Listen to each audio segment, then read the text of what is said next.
In January 1958, General I.D. White, Commander-in-Chief, United States Army Pacific, visited Southeast Asia.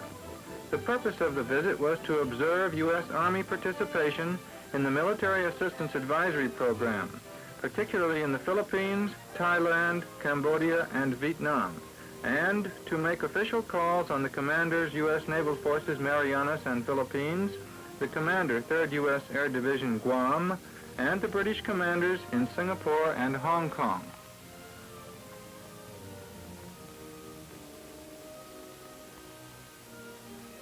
General White, Mrs. White,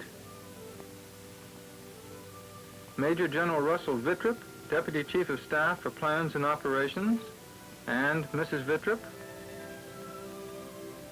Lieutenant Colonel E.C. Dameron, G3 Representative, Mr. Walter Ginger, Special Assistant to the Commander-in-Chief, Colonel John Henderson, G4 Representative, Captain Barbara Wolfe, Aide-de-Camp, Captain Robert Nast, Medical Officer, and Lieutenant Colonel R.M. Rawls, Aide-de-Camp, made up the party. The group left Fort Shafter, Honolulu on 5 January for Hickam Air Force Base.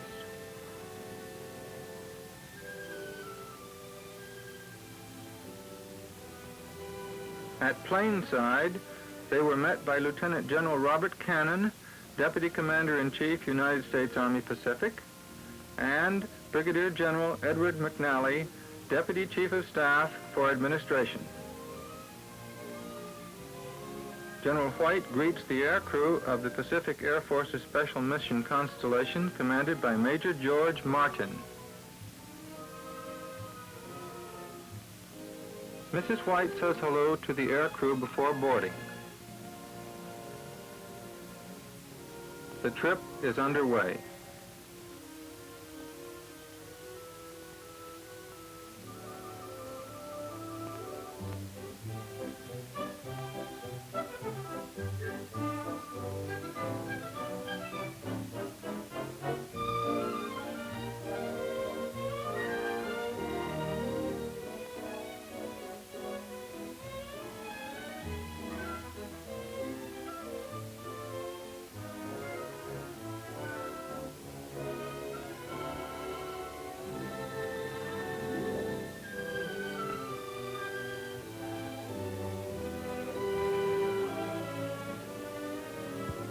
At Wake Island, General White and party were met by Mr. Dudley Mousson of the United States Civil Aeronautics Authority, the island manager, who took the party on a tour of the Mid-Pacific Atoll and famous World War II battle scene.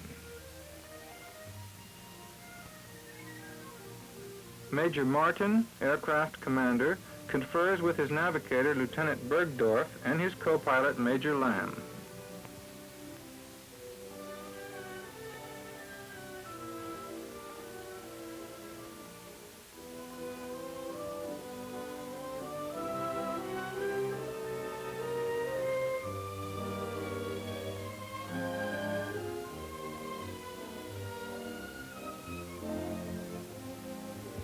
At Guam, Rear Admiral Amon, Commander U.S. Naval Forces Marianas, met General White and was host for the night.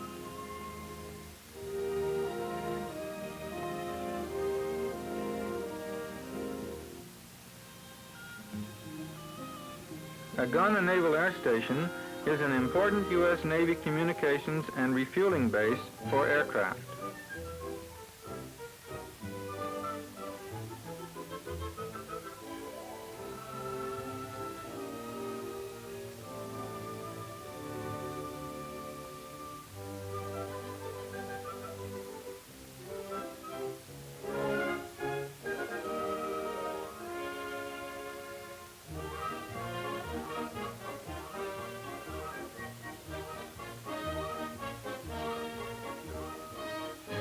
Upon arrival in the Philippines, the party landed at the Manila International Airport, where they were greeted by Major General James Harper, Chief, Joint U.S. Military Assistance Advisory Group to the Philippines. While in the Philippine capital, the Commander-in-Chief was quartered at the Filipinas Hotel. wayside scenes, and a fish market en route.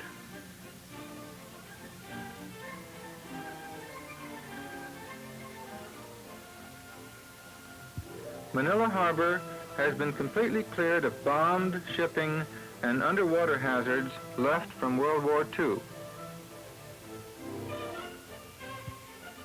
The party was taken on a tour of Manila Bay by Rear Admiral Cruz, Commander, U.S. Naval Forces, Philippines.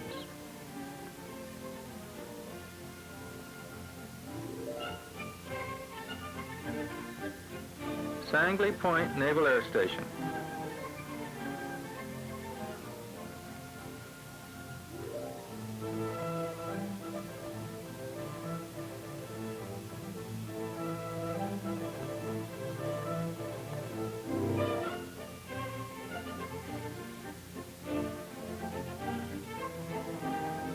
The following day, General White met with American Ambassador Charles Bohlen to discuss local military problems.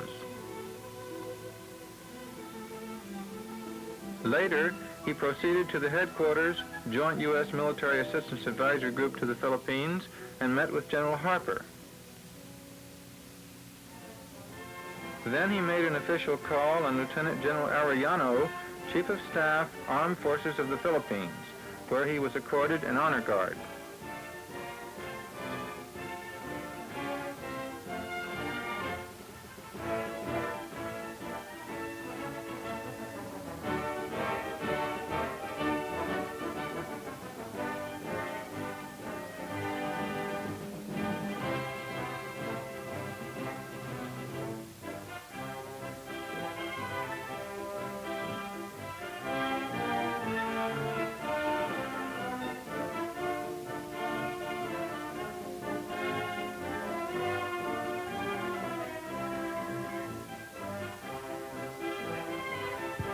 While in the Philippines, he also visited President Garcia and Secretary of Defense Vargas.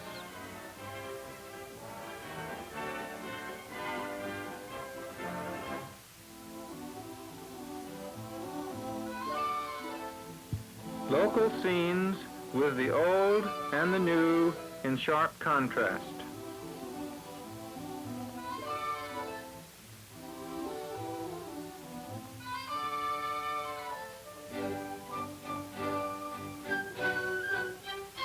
Before departure from Manila, General White called on Brigadier General Tan, commanding General Philippine Army at Fort McKinley. Fort McKinley was the U.S. Army headquarters in the Philippines before World War II and is now the headquarters of the Philippine Army.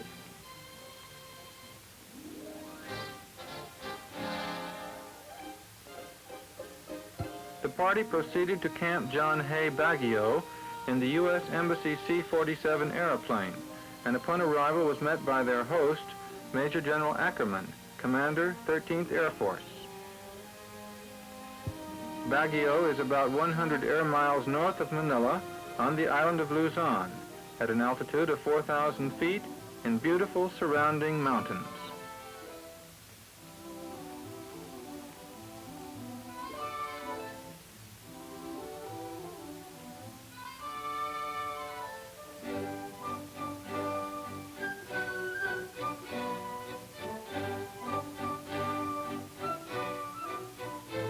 While there, General White attended a conference at the summer residence of American Ambassador Bohlen to discuss the proposed site of the Pacific Military Staff College at Baguio.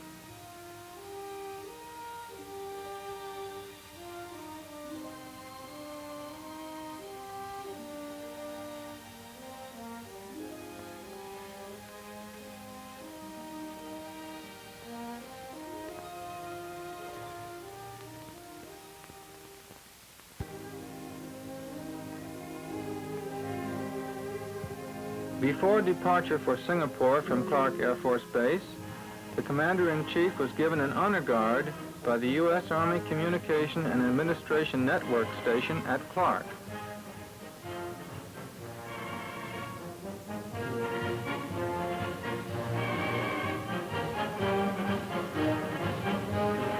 The Commander-in-Chief also visited the U.S. Army Security Agency installation at Clark.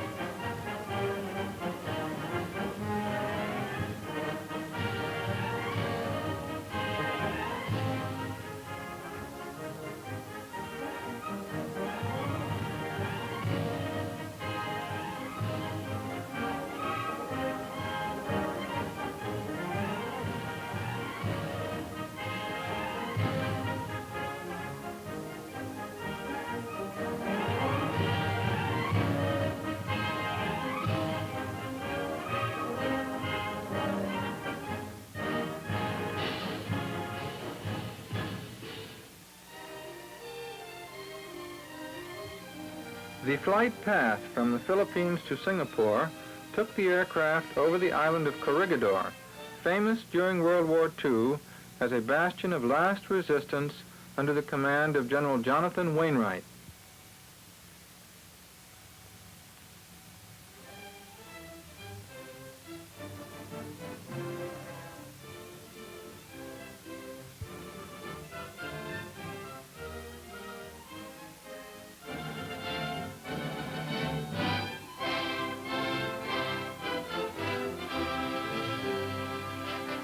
Upon arrival at Changi Royal Air Force Station in the British Crown Colony of Singapore, General White was greeted by General Sir Francis Festing, Commander-in-Chief Far East Land Forces, and Lady Festing, and Colonel Pixton, U.S. Army Liaison Officer in Singapore, and Mrs. Pixton. The next day, General White called on General Festing at General Headquarters Tonglin, where he was accorded an outstanding honor guard by the 1st Battalion South Wales Borderers, most recently returned from fighting communists in Johor Province, Malaya.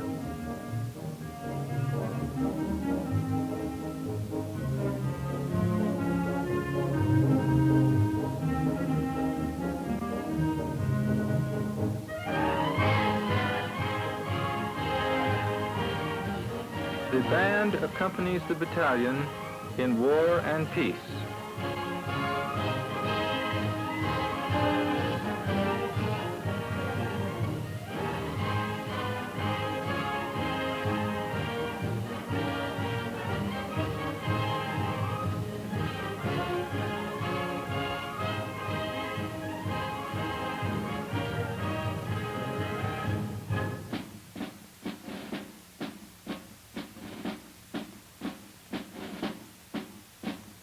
Following the honor guard, General White and General Wittrup were taken by General Festing to visit the 99th Gurkha Infantry Brigade in the Johor Province, Baru.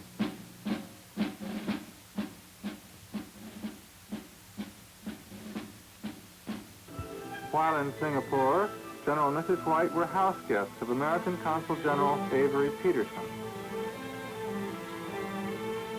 Family quarters assigned to British Army forces stationed in Singapore.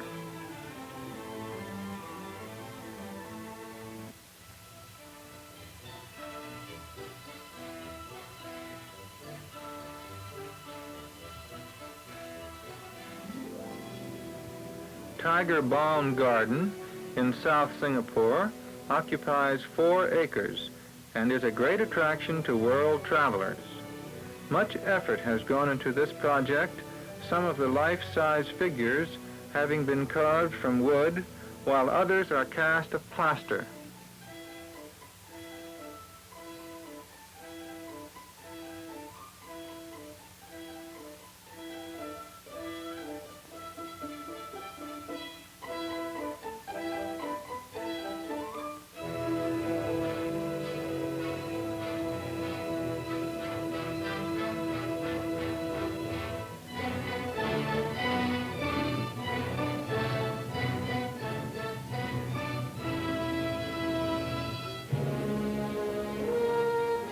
After leaving Singapore, General White headed directly for Bangkok, the capital of Thailand. Arrival in Thailand was at the Don Juan Airport Bangkok, where the Commander-in-Chief was greeted by Major General Partridge, Chief, Joint U.S. Military Assistance Advisory Group to Thailand, and a Royal Thai Air Force Honor Guard.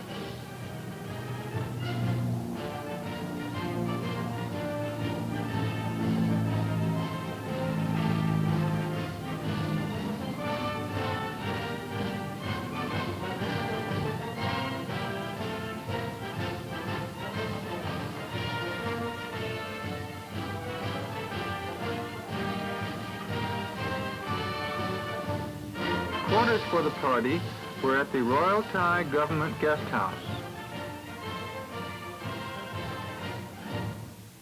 Bangkok, the largest city in Southeast Asia, with a population of almost 1 million people, has been described as a city unlike any other in the world.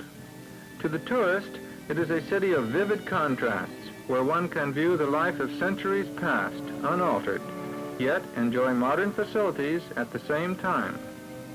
All day, but especially at sunrise and sunset, the gleaming, gilded, and jeweled temples sparkle like fairyland objects. Perhaps the most interesting of many Bangkok temples is the Wat Phra Kaew, the Temple of the Emerald Buddha. Many of its buildings are inlaid with pottery in an assortment of colors. Roofs are covered with colored tiles and gold stupas. Buddhist mounds and spires dot the grounds. All males must serve at least 6 months as Buddhist monks before they reach the age of 21. The Temple of the Emerald Buddha also contains an assortment of fantastic marble, bronze, stone, and wood figures representing humans, fish, and monsters, scattered irregularly among the larger monuments.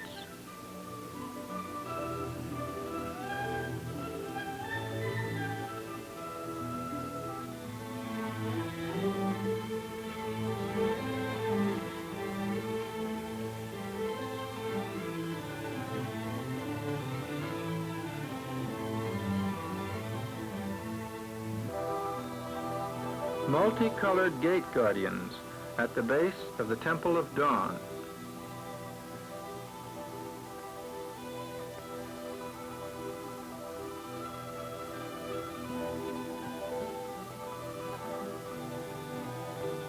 The marble palace with the stone lions guarding it.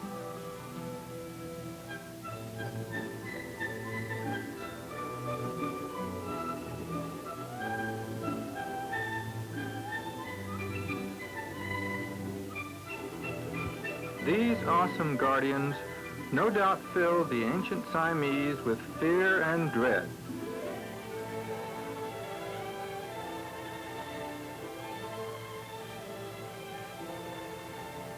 A group of very famous Royal Thai dancers performed for General and Mrs. White at a reception given by Lieutenant General Tanam, Minister of Defense.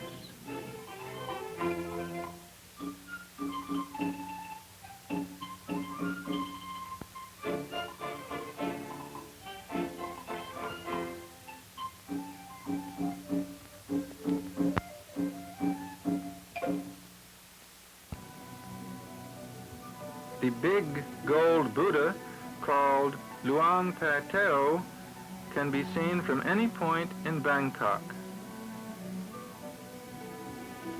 King Rama I, who offered elephants to Abraham Lincoln to fight the Civil War, and later, because of Lincoln's influence, freed all the slaves in Siam.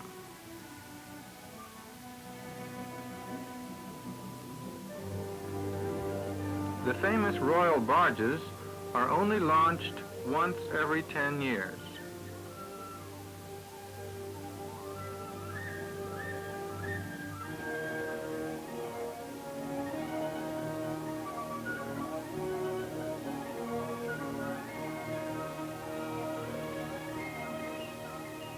The Klong Floating Market.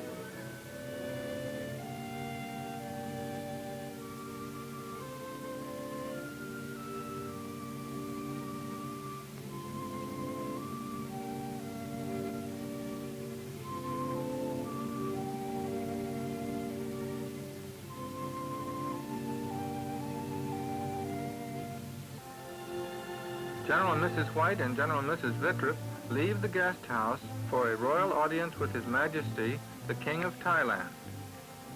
During the audience, the Commander-in-Chief was presented the Knight Grand Cross of the Most Noble Order of the Crown of Thailand.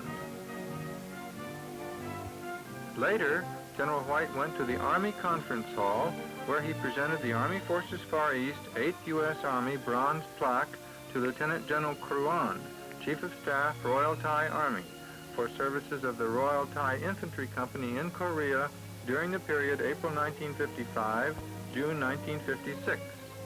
On the same occasion, he presented a Bronze Star Medal to Colonel Krian Krai, Commanding Officer 1st Royal Combat Team, Royal Thai Army, which served during hostilities in Korea, 1950-1951. The Commander-in-Chief and party left Bangkok for Cambodia aboard the Military Assistance Advisory C-47 and arrived at Siem Reap, where they were met by Brigadier General Hartshorn, Chief, Military Assistance Advisory Group to Cambodia, and Mrs. Carl Strom, wife of the American Ambassador.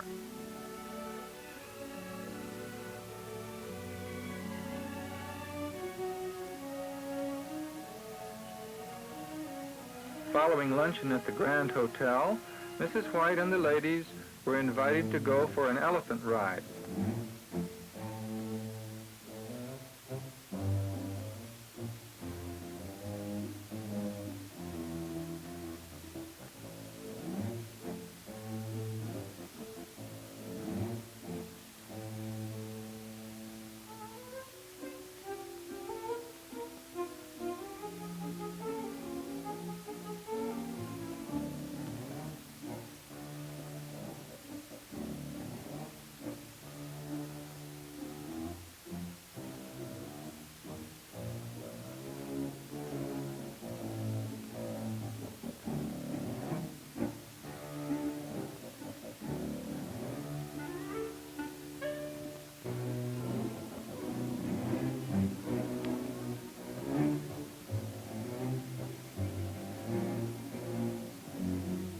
Although an elephant's pace might appear relaxing and slow, the ladies got plenty of exercise that afternoon.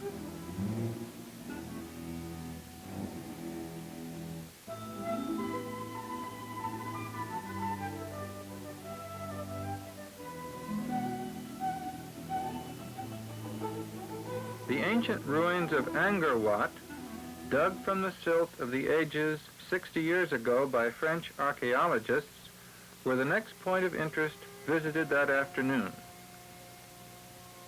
These pagan monuments to a dead past, lying in the steaming jungles of Cambodia, snake-infested and humid, are a tribute to the engineering skill of centuries ago.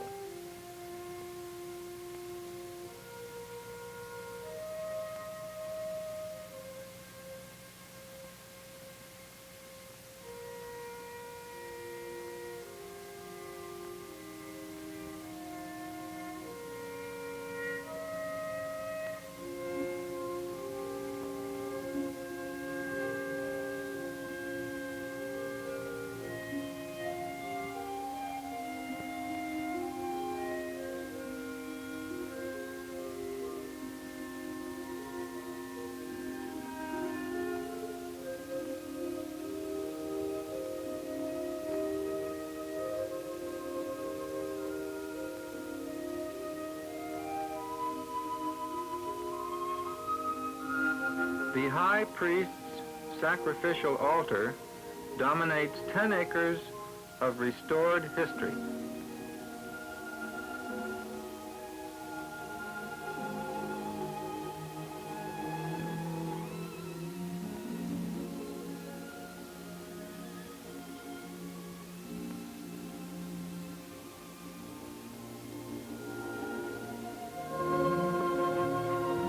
Just before leaving the aqueduct, General White and party were shown the operation of a crossbow.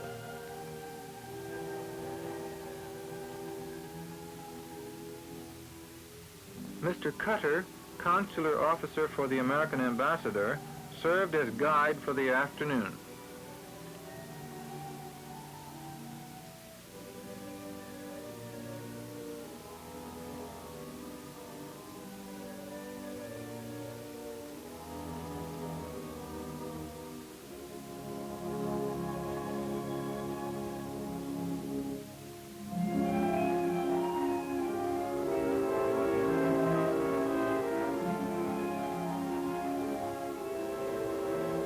It was interesting to note the similarity between the relatively modern, ornate stone demons at the Temple of Dawn in Bangkok and the age-old stone figures of Angkor Thom.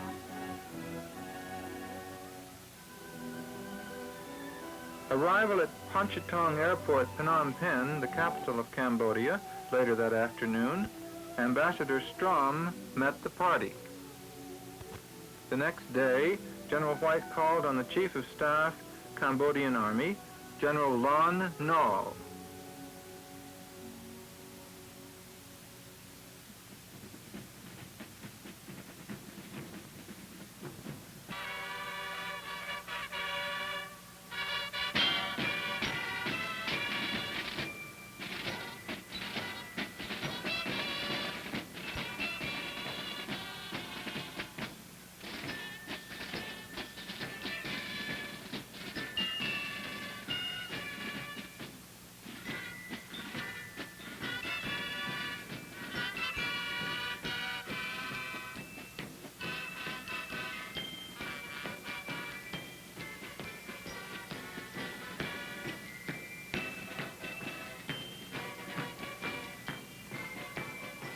Later, the Commander-in-Chief visited the First Armored Reconnaissance Regiment, Forces Armées Royales Khmer, where he received a salute by the troops.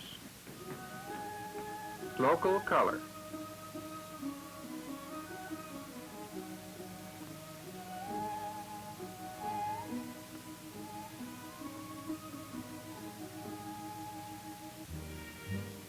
This unit is equipped with American and French materiel.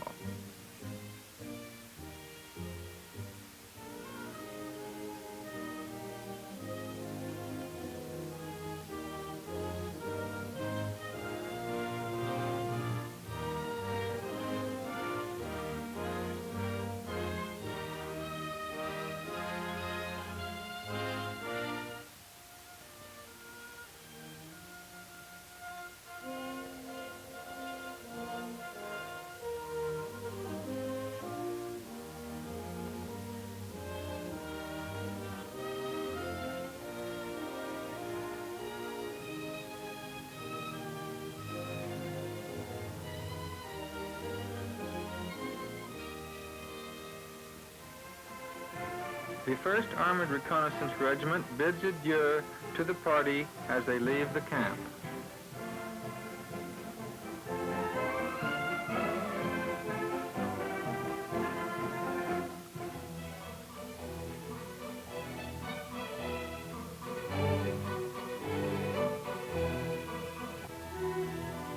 Downtown Phnom Penh. The local candy store.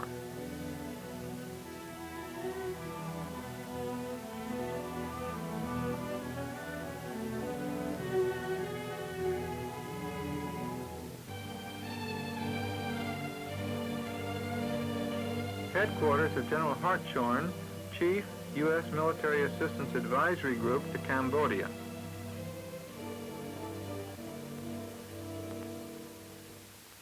While in Phnom Penh, General and Mrs. White and General and Mrs. Vittrup were received by their Majesties, the King and Queen of Cambodia, at the palace.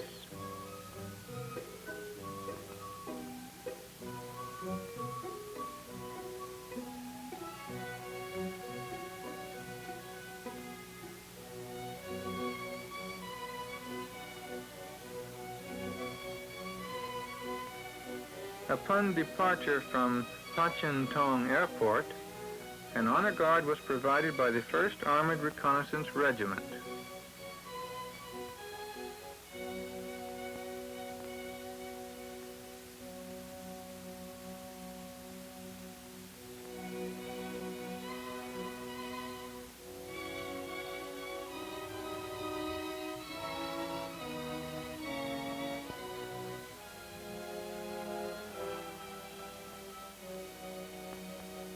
The Mekong River, one of the great natural waterways of the world. From its source in Tibet, it runs more than 1,500 miles, passing through China, Laos, Thailand, and Cambodia, and entering the Pacific Ocean in the South China Sea from South Vietnam. The party arrived at the Tan Son Nhut Airport, Saigon, by C-47, where they were welcomed by Lieutenant General Sam Williams, Chief, U.S. Military Assistance Advisory Group to Vietnam, and the Chief of Staff, Army of Vietnam, Lieutenant General Le Van Thi. The Vietnamese Parachute Regiment provided the honor guard at this stop.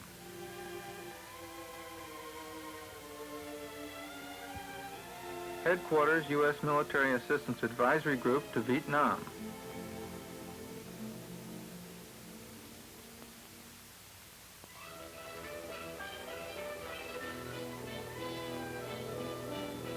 Shops near the entrance to the American Embassy.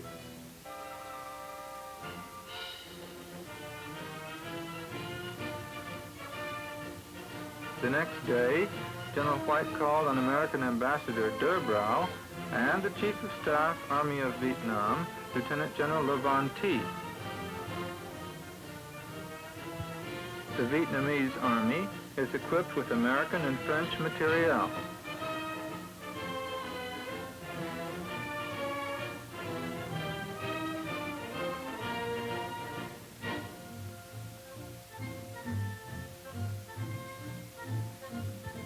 the President's Palace. Quarters of General Williams.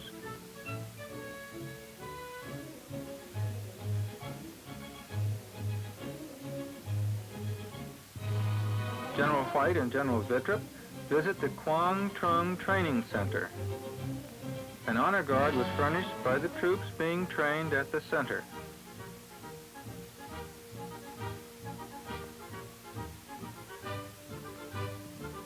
The Vietnamese Army Emblem was presented to General White at a briefing given at the center.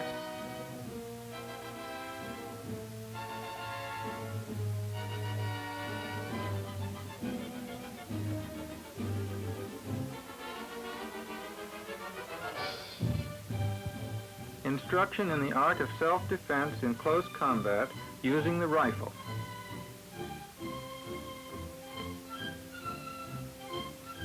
Troop barracks are of excellent wood and masonry construction and accommodate 44 men each.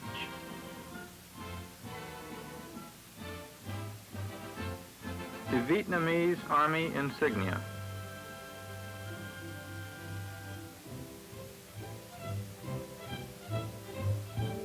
Departure honor guard for the Commander-in-Chief as he leaves Saigon for Hong Kong.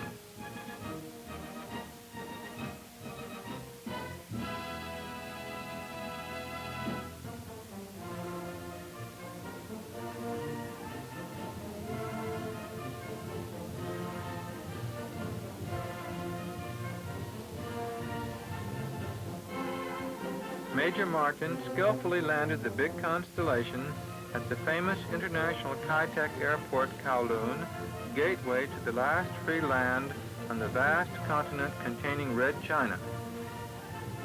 General White was greeted upon arrival by Lieutenant General Sir Edric Bastian, Commander British Forces in Hong Kong, and Lady Bastian, together with Colonel James Smee, U.S. Army Liaison Officer in Hong Kong, and Mrs. Smee. The 1st Battalion East Lancashire Regiment provided an impressive honor guard as soon as the Commander-in-Chief deplaned and had said his official hellos to General Bastian and Colonel Smee.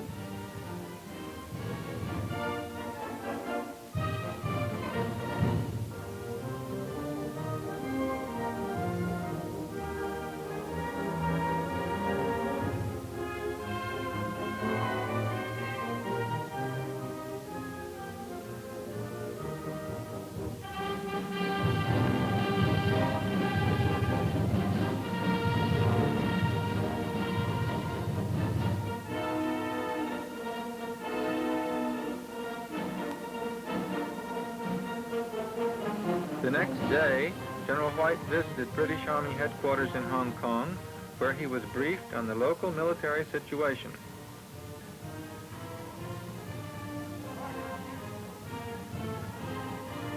General and Mrs. White and General and Lady Bastian. Headquarters for the group was the Peninsula Court in Kowloon. From here, everyone scattered to the Four Winds to investigate the great variety of bargains that the fabulous island of Hong Kong had to offer.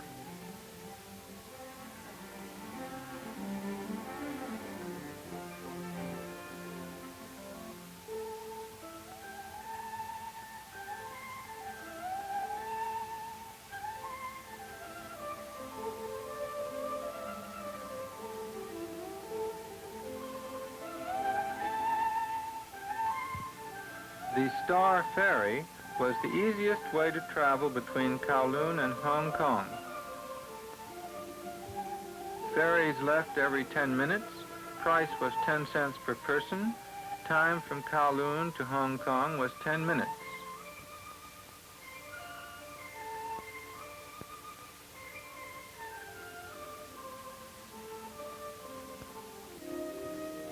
En route, one saw extremely colorful sections of the coastline and all kinds of shipping, from the most modern naval vessels and ocean liners to the primitive, picturesque, yet highly efficient Chinese junks.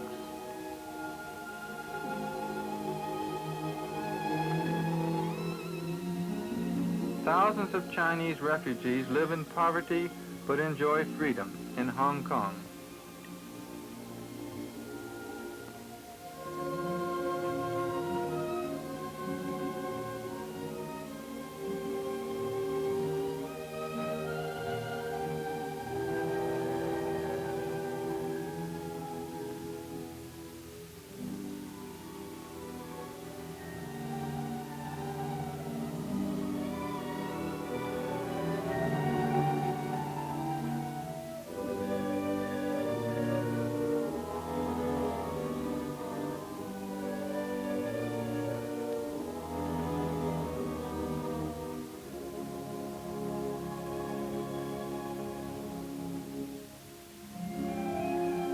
distance and in rear of the city of Hong Kong, one can easily see the famous landmark of the area known as the Peak, towering almost 2,000 feet above the harbor.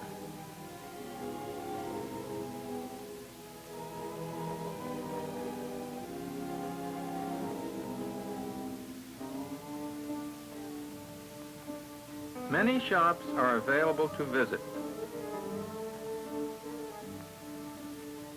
An untold number of rickshaws exist in Hong Kong and Kowloon. They were very useful and economical transportation, an idea of how the rider feels.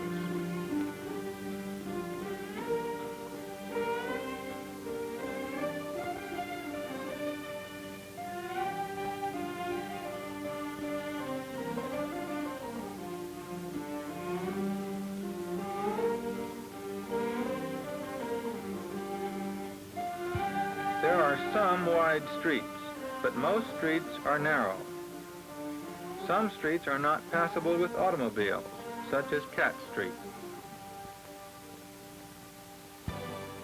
The cable car ride to the Peak from Hong Kong provided a breathtaking view of Hong Kong and Kowloon and the water separating the two cities. Both cities have many modern, multiple-story business buildings in use and others under construction.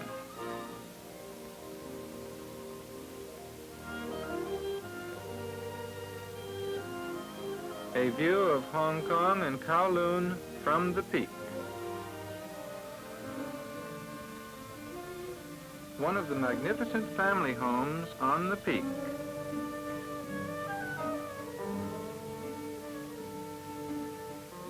Aberdeen was not only interesting and picturesque, it was intriguing and full of pirate lore. Hundreds of attractively appointed fishing junks make this small seaport their home. History records that in bygone days, pirates regularly used this harbor at Aberdeen as a haven. The charm and fascination of Aberdeen was recognized by everyone in the party who visited there.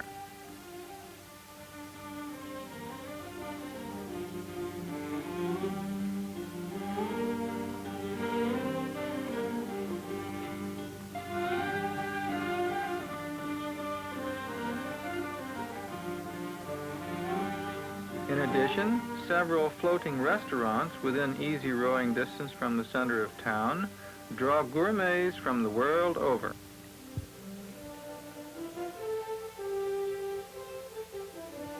Repulse Bay was an outstanding beach resort, having all of the necessary facilities: modern hotels, restaurants, transportation, and stores to accommodate the local inhabitants and travelers alike.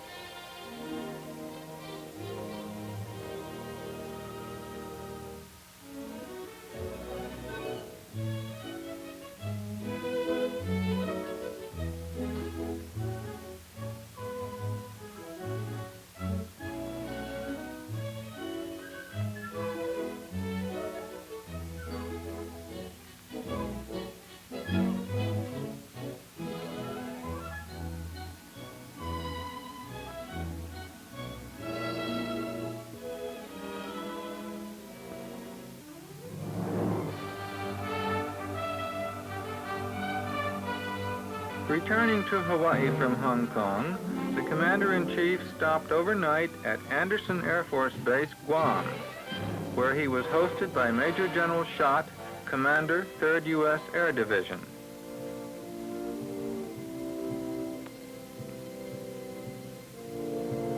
While at Guam, the Commander-in-Chief conferred briefly with American Governor Low, visited the 809th Engineer Battalion Army, commanded by Lieutenant Colonel Gray, and attended a beach party given for him.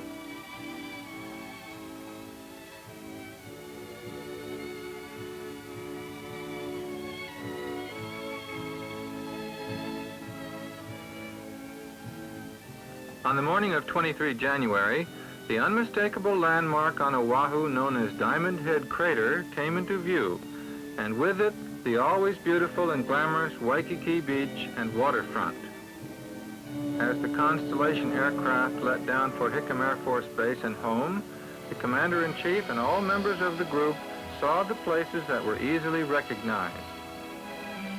Aloha Tower in Honolulu Harbor, Diamond Head in its normal perspective, Nu'uanu Valley, Fort Shafter, the headquarters of U.S. Army Pacific,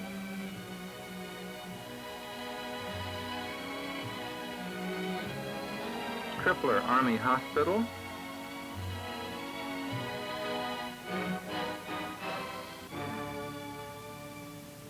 and then touchdown at Honolulu International Airport.